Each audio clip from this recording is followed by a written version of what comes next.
សៀងហែកកណ្ដាលភាពស្ងាត់ជ្រងំ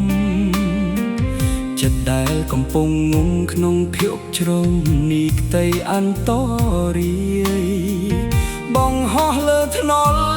យកជីវិតទៅបែងលេងផ្សាយចំអឲ្យវាសនាមិនខ្វល់ថាថ្ងៃស្អែកជាអ្វី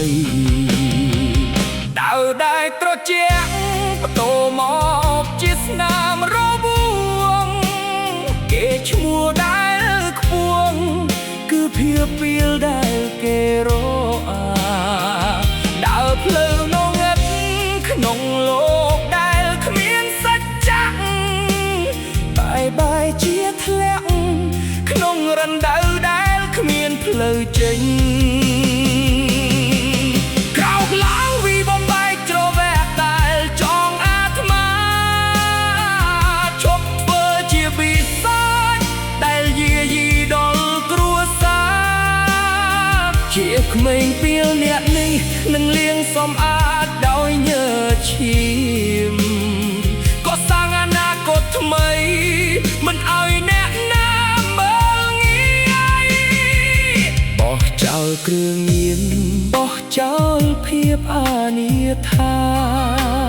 ប្រើកម្លាំងហត្ថាកសាងក្តីសូបិនដែលបាត់បង់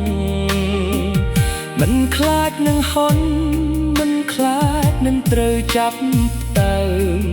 ដកដងហើមជាថ្មីក្នុងនាមជាមនុស្សមានតម្លៃ